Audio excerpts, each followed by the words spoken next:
Hello everyone. आज हम कक्षा 10वीं के क्षितिज के पाठ 12 लखनवी अंदाज के अतिरिक्त प्रश्न करेंगे। अच्छी तरह से ये पूरी वीडियो देखिएगा, तभी आपको ये प्रश्न अच्छी तरह समझ आएंगे।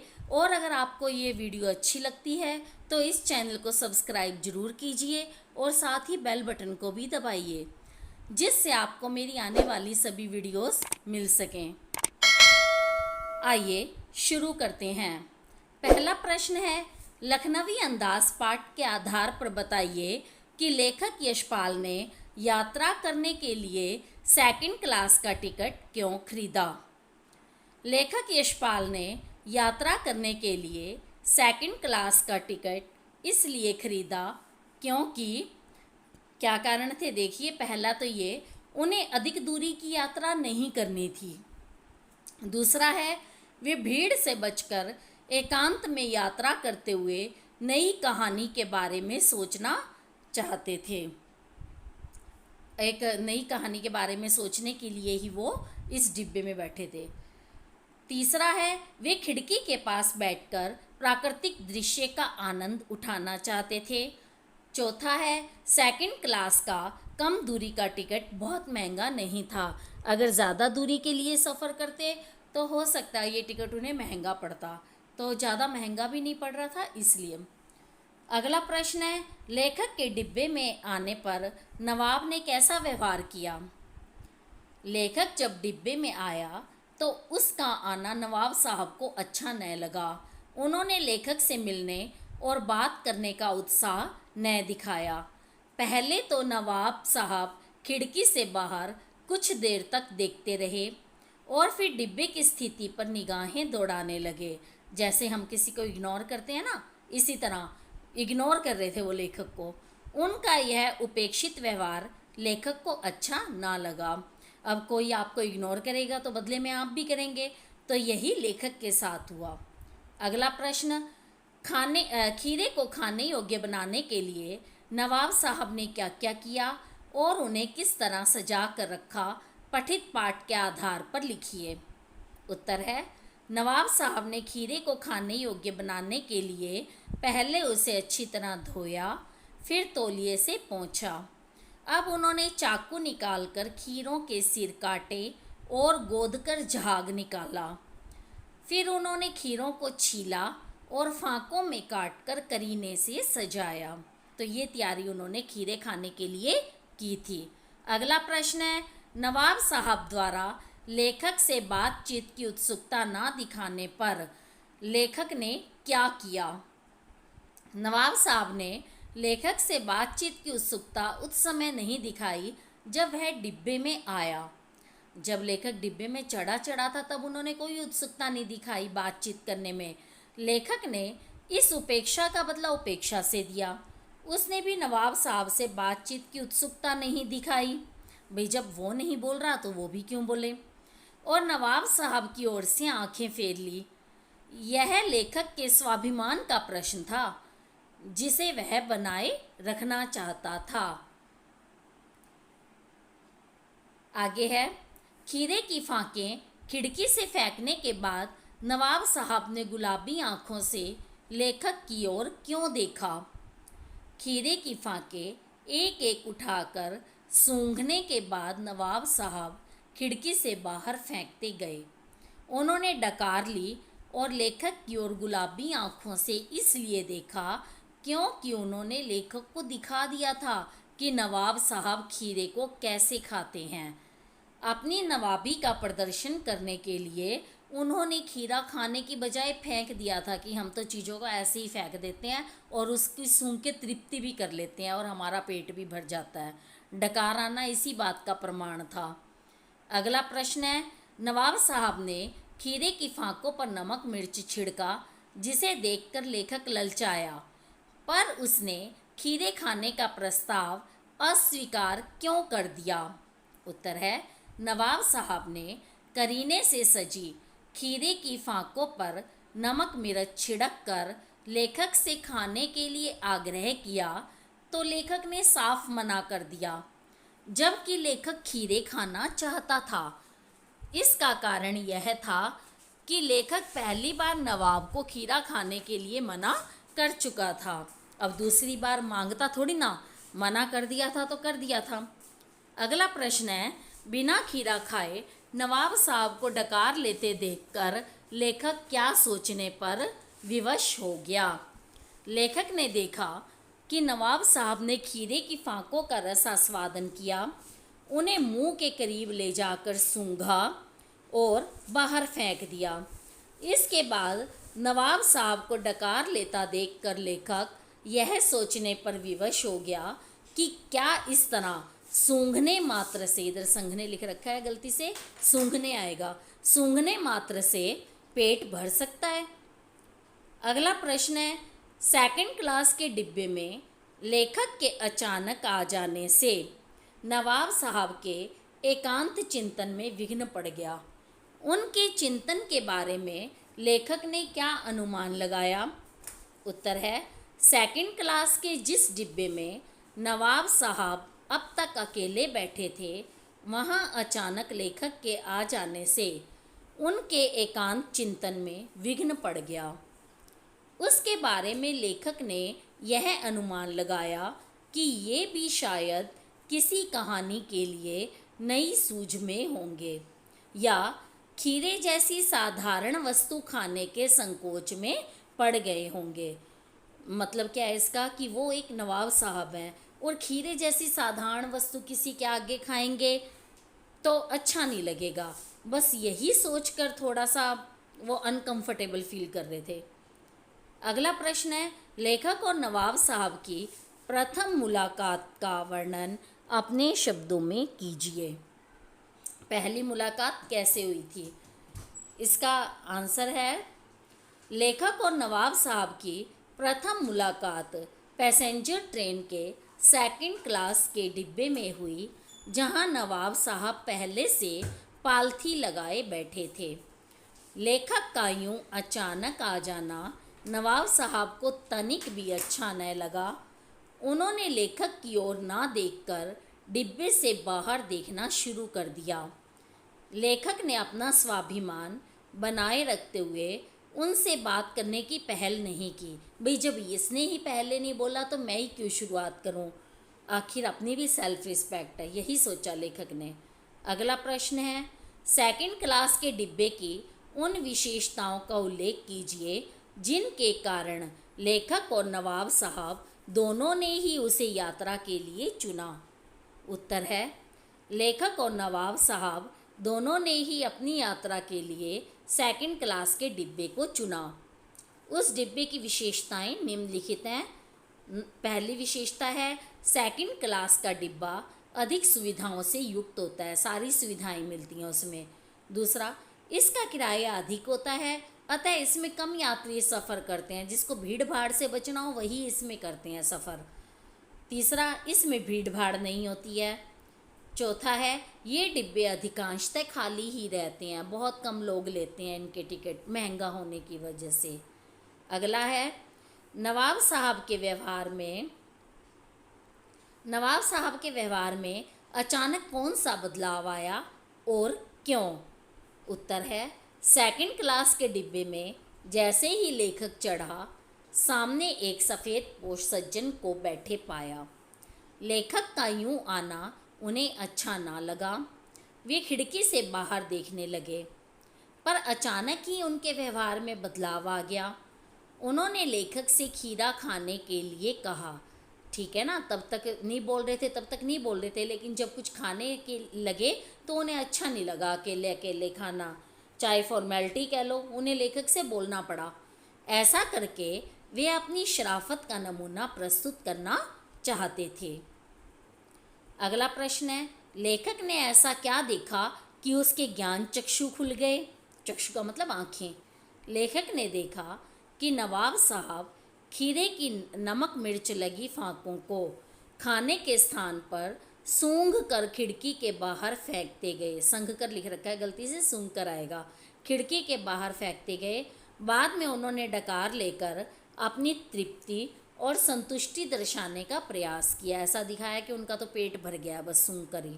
यही देखकर लेखक के ज्ञान चक्षु खुल गए।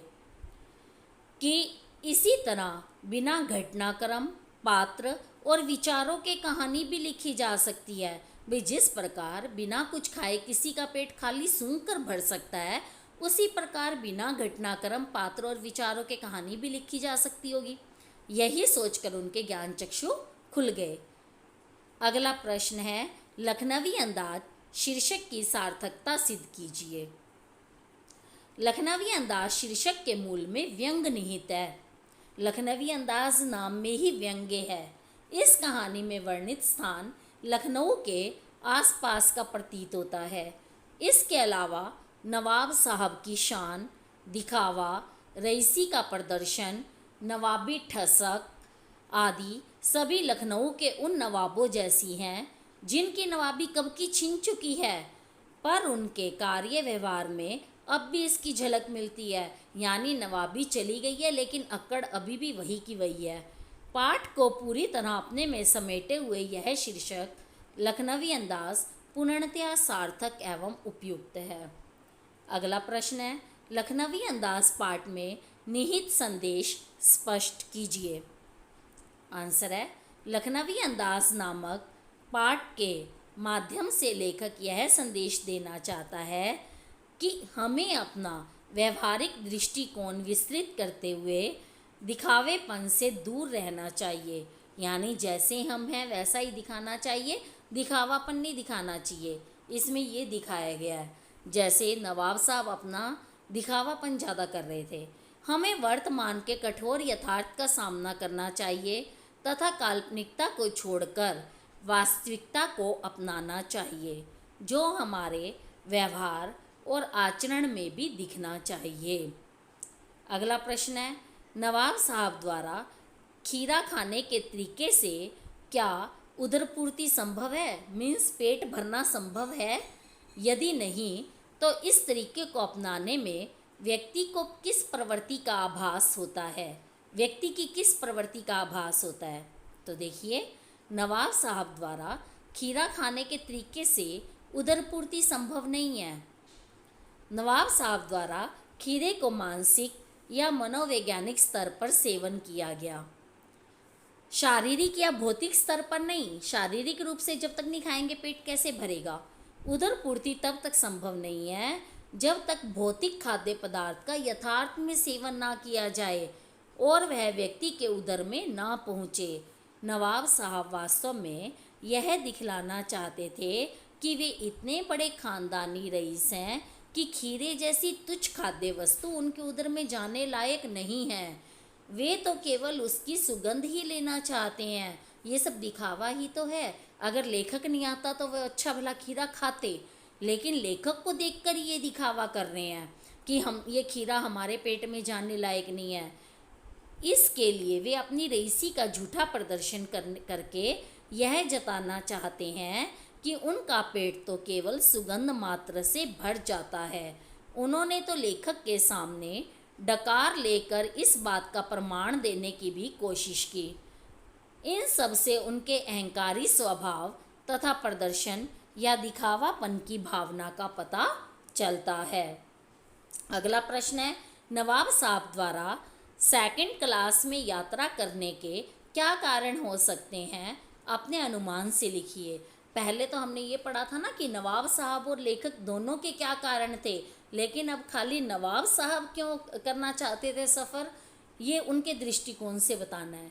नवाब साहब द्वारा सेकंड क्लास में यात्रा करने के कुछ प्रमुख कारण निम्नलिखित हो सकते हैं। पहला कारण है, संभवतः नवाब साहब अब केवल कहने एवं दिखाने के लिए ही नवाब हों।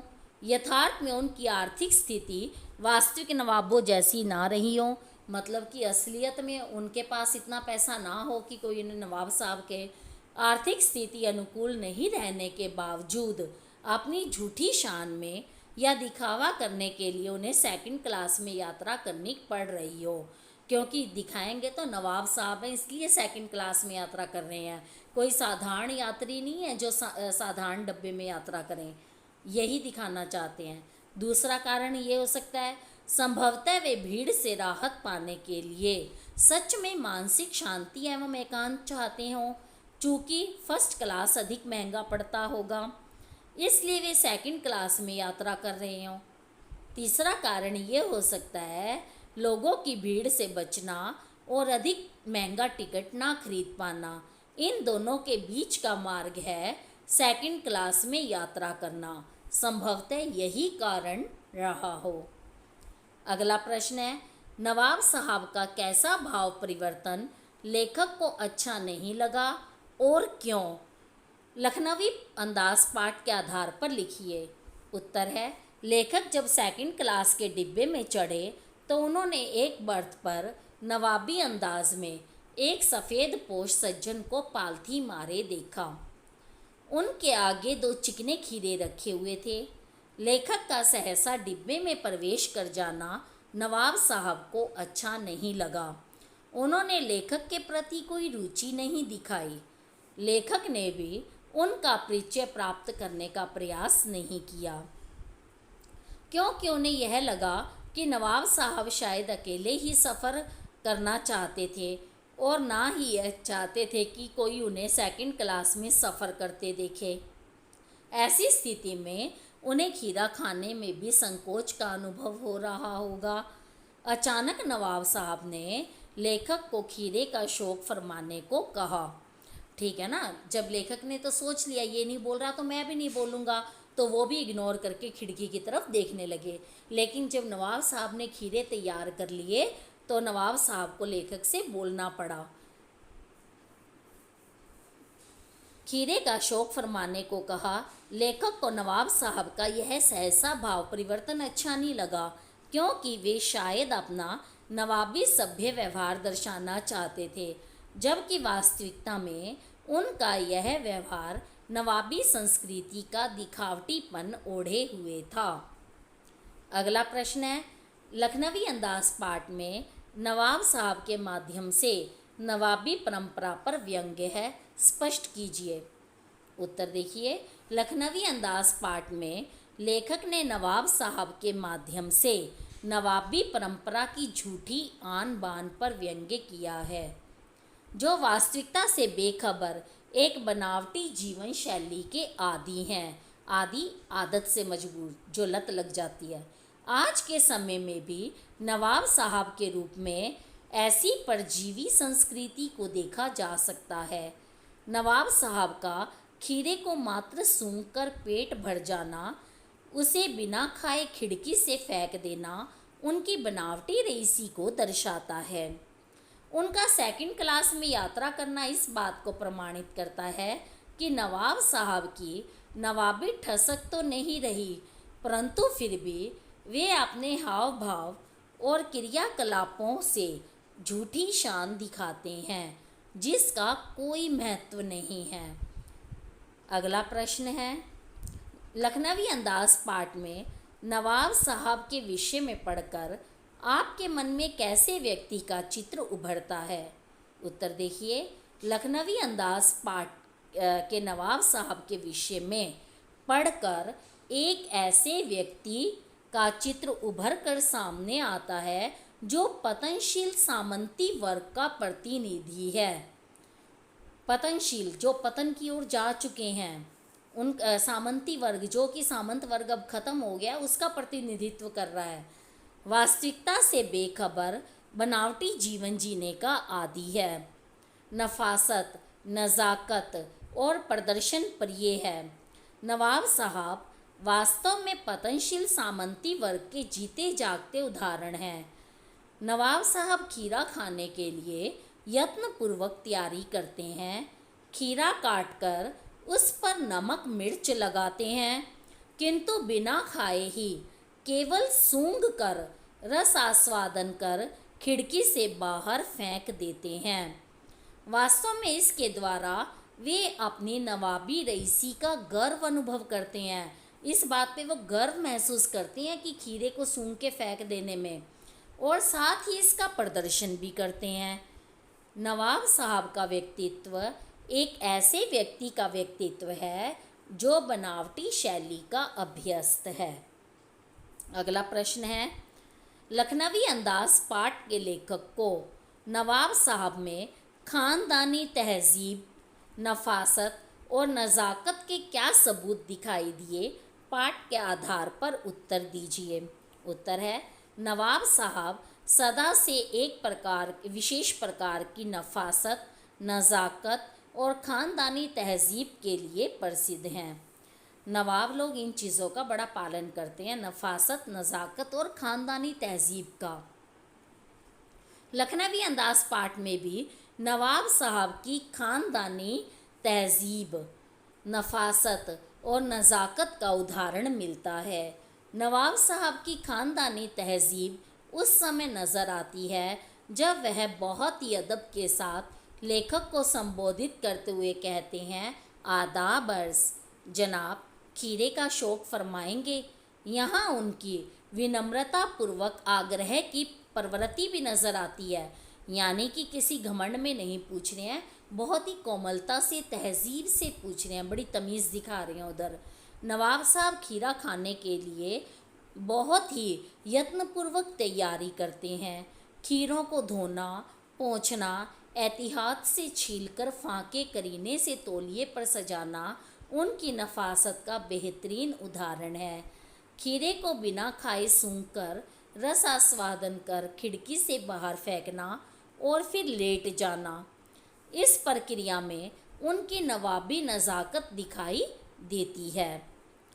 अगला प्रश्न है, लखनवी अंदाज पाठ में नवाब साहब के क्रियाकलाप से हमें उनकी जिस जीवन शैली का परिचय प्राप्त होता है, क्या आज की बदलती परिस्थितियों में उसका निर्वाह संभव है? तर्क सहित उत्तर दीजिए। भाई आज के टाइम में भी ऐसी वो परिस्थितियों में लोग मिल जाते हैं क्या, ये पूछा है। उत्तर देखिए, लखनवी अंदाज पाठ में नवाब साहब के क्रियाकलापों से हमें उनकी वास्तविकता से बेखबर बनावटी जीवन शैली का परिचय प्राप्त होता है। नवाब साहब द्वारा, ये दोबारा लिख रखा है लेकिन इधर द्वारा आएगा, नवाब साहब द्वारा अकेले में खीरा खाने का प्रबंध करना और लेखक के आ जाने पर उन खीरों को सूंघकर खिड़की से बाहर फेंककर अपनी नवाबी रईसी का गर्व अनुभव करना इसी दिखावे का प्रतीक है। आज की बदलती परिस्थितियों में ये दिखावटी और बनावटी जीवन शैली में जीवन का निर्वाह संभव नहीं है।